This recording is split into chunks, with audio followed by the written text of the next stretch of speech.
137 metros de comprimento, 23 metros de largura, 3 andares completos. A Bíblia dá as medidas exatas, mas não diz como construir. Não explica como derrubar árvores do tamanho de prédios, como mover troncos que pesam toneladas sem guindastes, como encaixar madeira sem pregos de ferro, como vedar uma estrutura gigante para que nem uma gota de água entre. Noé recebeu a ordem, mas teve que descobrir sozinho como transformá-la em realidade. Durante décadas, ele e seus filhos acordaram todos os dias diante do mesmo desafio: construir a maior embarcação que o mundo já tinha visto, sem manual, sem experiência, sem ninguém para ensinar.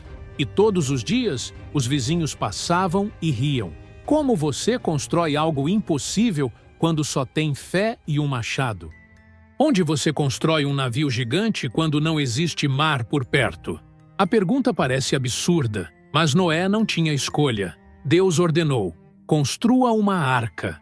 Não disse onde, não explicou como escolher o local. Apenas deu as medidas e disse: faça.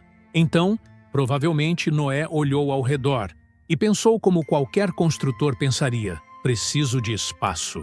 Muito espaço, porque 137 metros é maior que um campo de futebol. E 23 metros de largura significa que você não pode construir em qualquer terreno estreito. Portanto, a primeira tarefa não foi cortar madeira, foi encontrar e preparar o lugar certo. Um terreno plano, firme, grande o suficiente, longe de encostas que pudessem desmoronar, perto de floresta, porque transportar madeira de longe seria impossível, perto de água para beber, mas não tão perto que enchentes atrapalhassem o trabalho. E depois de escolher, aí vem o trabalho brutal que ninguém menciona: nivelar, remover pedras, arrancar raízes, compactar o solo para que não afunde sob o peso da estrutura, sem retroescavadeiras, sem caminhões, pás, picaretas, força bruta e tempo. Mas tem outro detalhe: chuva. Quando chove num canteiro de obras mal planejado, vira um lamaçal, ferramentas afundam, madeira apodrece, trabalho para. Portanto, Noé provavelmente precisou criar canais de drenagem ao redor da área, direcionando água para fora, pequenas valas cavadas estrategicamente para que o canteiro permanecesse seco mesmo durante tempestade. E enquanto Noé suava cavando, nivelando, preparando, seus vizinhos passavam. Alguns riam, outros balançavam a cabeça. Um homem preparando um terreno gigante para construir um navio longe de qualquer rio ou oceano. Loucura! Só podia ser loucura. Mas aqui está o que eles não entendiam. Noé não estava construindo para o mundo que existia. Estava construindo para o mundo que estava prestes a desaparecer debaixo d'água. Semanas, talvez meses depois, o terreno estava pronto, plano, firme, drenado. Mas agora vinha o desafio que faria tudo parecer pequeno: conseguir madeira suficiente para construir algo do tamanho de um prédio de 4 andares. Quantas árvores você precisa derrubar para construir algo do tamanho de um navio moderno? Ciprestes maduros levam décadas, às vezes séculos, para crescer. São árvores altas, com troncos grossos e pesados. Uma única árvore dessas pode pesar várias toneladas. E para construir uma estrutura de 137 metros, centenas de árvores, talvez milhares. Mas derrubar uma árvore gigante com machado de bronze não é como cortar lenha. Bronze cega rápido. Você bate, bate, bate no mesmo ponto. Lascas de madeira voam, seus braços doem, suas mãos sangram. E depois de horas, o corte ainda não passou da metade do tronco. Portanto, 2 homens trabalhavam juntos, um de cada lado. Alternavam golpes para manter ritmo. E quando finalmente o tronco começava a ceder, vinha o momento mais perigoso. Para onde ele vai cair? Uma árvore de 20 metros tombando na direção errada pode matar quem está por perto. Pode cair sobre outras árvores e ficar presa. Pode rachar ao bater no chão e se tornar inútil. Então, provavelmente Noé e seus filhos cortavam cunhas estratégicas, guiando a queda. Amarravam cordas no topo para puxar na direção certa. E quando a árvore finalmente caía, Com um estrondo que ecoava pela floresta, o trabalho estava apenas começando, porque agora era preciso mover aquele tronco gigante até o canteiro de obras. E como você move algo do tamanho de um ônibus sem rodas, sem tratores, sem guindaste? Um tronco de cipreste maduro pesa facilmente várias toneladas, deitado no chão da floresta, imóvel, desafiando qualquer tentativa de movê-lo. A solução mais provável era a mesma usada por egípcios, mesopotâmios e outras civilizações antigas: rolos de madeira. Você corta troncos menores, mais finos, posiciona vários sob o tronco grande. Depois, amarra cordas na frente e começa a puxar. Conforme o tronco avança rolando sobre os cilindros, você pega os rolos que ficaram para trás e recoloca na frente. É lento, brutalmente exaustivo, mas funciona. Mas aqui está o detalhe que complica tudo: terreno irregular. Rolar troncos em superfície plana já é difícil. Em encostas, vales, pedras, perigoso. Um tronco descontrolado descendo uma encosta vira uma arma mortal. Pode rolar por cima de quem está guiando, pode bater em pedras e rachar, pode cair em ravinas e se perder completamente. Portanto, antes de mover qualquer tronco, Noé provavelmente precisou preparar os caminhos, nivelar o solo, remover pedras grandes, criar trilhas largas, semanas de trabalho extra apenas para transportar madeira com segurança. E tem outro problema: força. Mesmo com rolos, você precisa de muitos homens puxando cordas simultaneamente. Noé tinha 3 filhos, 4 homens no total. Conseguiriam sozinhos? Difícil. É possível que tenham contratado trabalhadores locais, pessoas que precisavam de trabalho e não se importavam com as razões estranhas por trás da construção. Cada tronco que chegava ao canteiro representava dias de esforço, músculos doloridos, cordas que arrebentavam no pior momento, acidentes, às vezes fatais. E enquanto algumas tábuas secavam empilhadas com espaçamento para a circulação de ar, Noé continuava derrubando mais árvores, um ciclo interminável de trabalho. Mas logo chegaria a parte que realmente testaria sua habilidade como construtor: erguer a estrutura sem que ela tombasse ou afundasse. Como você ergue uma estrutura de 3 andares sem que ela desabe antes de ficar pronta? A resposta começa com algo que a maioria das pessoas nunca pensa: a quilha. A viga mestra central que funciona como coluna vertebral de qualquer embarcação. Sem ela, você tem apenas um monte de tábuas que não se sustentam. Mas aqui está o desafio. A quilha da arca precisava ter 137 metros de comprimento. Nenhuma árvore no mundo tem esse tamanho. Portanto, Noé teve que juntar múltiplas vigas enormes, uma emendando na outra, criando uma linha contínua. Cada emenda precisava ser perfeita, encaixes macho-fêmea, travados com cavilhas de madeira dura. Porque se a quilha rachasse ou se partisse, a arca inteira se partiria junto. E depois da quilha, vêm as costelas, vigas curvas que sobem dos lados, dando forma ao casco. Mas como você curva madeira sem quebrá-la? Vapor e calor.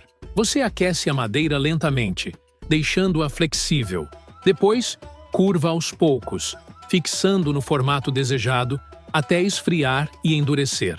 Processo lento, delicado. Uma costela rachada significa semanas de trabalho perdidas. Agora pensa na escala. Dezenas de costelas gigantes precisavam ser encaixadas na quilha, espaçadas uniformemente, todas no ângulo exato. Um erro de alguns graus e a estrutura fica torta, desequilibrada, instável. Portanto, provavelmente Noé usava cordas esticadas como guias, marcações cuidadosas, prumos de pedra para verificar verticalidade. E mesmo assim, ajustar uma viga de várias toneladas até o encaixe perfeito exigia força bruta coordenada. Roldanas rudimentares, alavancas, homens puxando cordas em sincronia. E tem outro detalhe crítico: reforços diagonais. Vigas cruzadas formando triângulos. Por quê? Porque triângulos são a forma geométrica mais estável que existe. Impossível deformar sem quebrar. Portanto, a estrutura interna era uma rede complexa de madeira entrelaçada, distribuindo peso e resistindo à pressão. Quando o esqueleto da arca finalmente estava de pé, Noé olhou para aquela estrutura gigante e percebeu.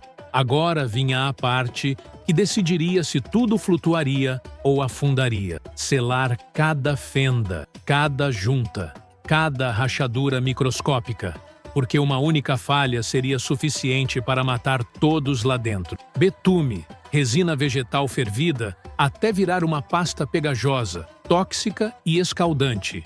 A Bíblia é específica: betumarás por dentro e por fora. Essa ordem dupla salvou tudo, porque betume só por fora não basta.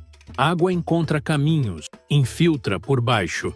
Apodrece madeira de dentro para fora. Portanto, cada centímetro precisava ser selado dos dois lados. Mas aqui está a parte que poucos imaginam: aplicar betume no interior da arca. Espaços fechados, escuros, sem ventilação adequada. Os vapores tóxicos se concentravam, tornando o ar quase irrespirável. Trabalhar lá dentro significava sair frequentemente para respirar ar fresco. Voltar, aplicar mais, sair novamente. Horas de trabalho interrompido, queimaduras nas mãos, pele irritada. E não era uma camada só, múltiplas camadas. Esperar secar, aplicar outra, verificar rachaduras, reaplicar onde necessário. Processo que levava semanas, talvez meses, mas o verdadeiro teste do betume só viria quando a arca estivesse na água. Até lá, era impossível saber se alguma junta tinha falhado, se alguma rachadura microscópica permitiria infiltração. Portanto, cada aplicação era um ato de fé tanto quanto técnica. Quando a última camada de betume finalmente secou, a arca estava selada. Mas agora vinha o desafio de dividir o interior gigante em compartimentos organizados, porque milhares de animais precisariam viver ali dentro por mais de um ano. E sem organização, caos total. Como você organiza o interior de uma estrutura gigante para abrigar milhares de animais por mais de um ano? A Bíblia dá uma pista: 3 andares, e menciona compartimentos, em hebraico, kinim, que significa literalmente ninhos ou células, pequenos espaços separados. Mas por quê? Porque sem divisões, você teria caos, animais brigando, predadores atacando presas, doenças se espalhando rapidamente. Portanto, cada espécie precisava de seu próprio espaço, paredes entre eles, segurança. Mas aqui está o desafio de engenharia: construir paredes internas sem comprometer a estrutura. Cada parede adiciona peso, muda a distribuição de carga. Portanto, a lógica mais provável é colocar animais pesados no andar inferior. Elefantes, rinocerontes, hipopótamos. Centro de gravidade baixo evita que a arca tombe. Animais médios no segundo andar. Leões, ursos, cavalos.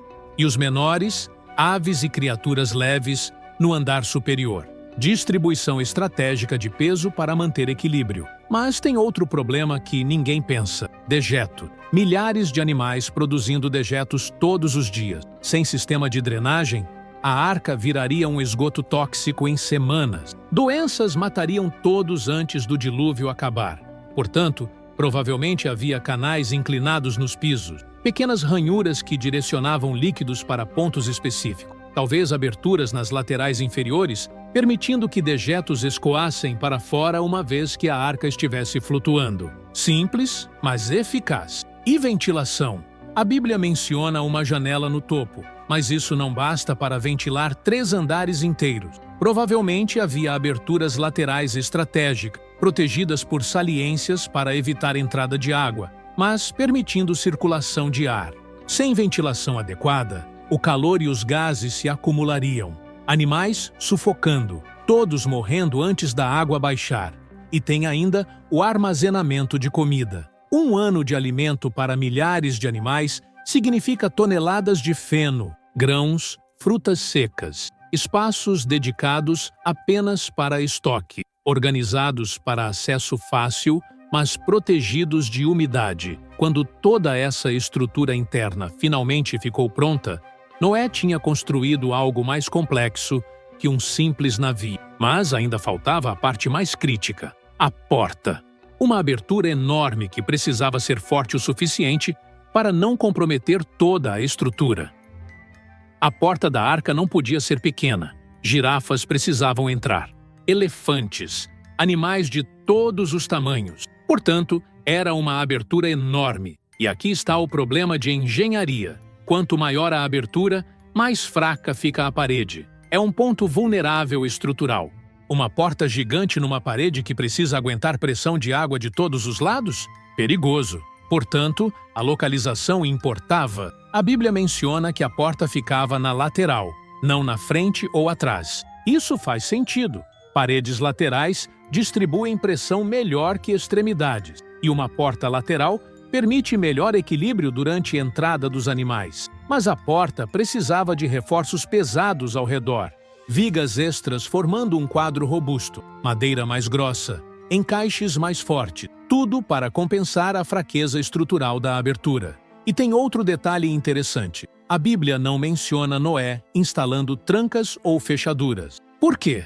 Porque diz que foi Deus quem fechou a porta. Isso significa que Noé construiu confiando que a parte dele era fazer a estrutura, mas o fechamento divino viria depois. Ainda assim, a vedação ao redor da porta precisava ser perfeita. Portanto, provavelmente camadas extras de betume, talvez material flexível nas bordas, algo como fibras vegetais embebidas em resina, funcionando como vedação primitiva. Quando a porta fechasse, essas fibras pressionariam contra a parede, selando completamente. E pensa no tamanho das dobradiças necessárias. Ou melhor, no sistema de pivô, porque dobradiças de metal seriam raras e caras. Provavelmente um eixo vertical de madeira reforçada, permitindo que a porta girasse. Pesada, mas funcional. Quando a porta finalmente foi instalada, testada, vedada, a construção estava completa. Décadas de trabalho, milhares de horas, montanhas de madeira transformadas em uma estrutura que desafiava a lógica. Mas agora vinha a parte mais estranha de todas, algo que nenhum construtor poderia planejar ou controlar. Porque de repente, sem ninguém os guiar, os animais começaram a aparecer, sozinhos. Como você testa uma embarcação gigante sem colocá-la na água? Você não testa. Não pode. A arca foi construída em terra seca, longe de qualquer corpo d'água grande o suficiente.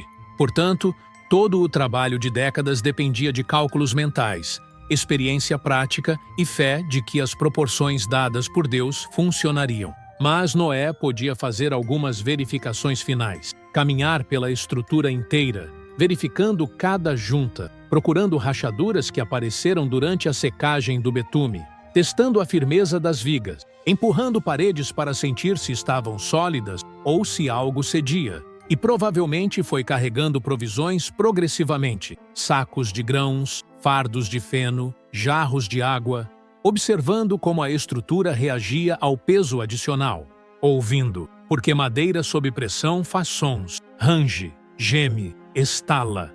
E se algo estivesse errado, Noé ouviria. Mas a verdadeira surpresa veio quando os animais começaram a aparecer. A Bíblia diz que eles vieram até Noé, 2 a 2. Não foram caçados, não foram arrastados. Vieram sozinhos. Imagine a cena. Animais migrando espontaneamente de todas as direções.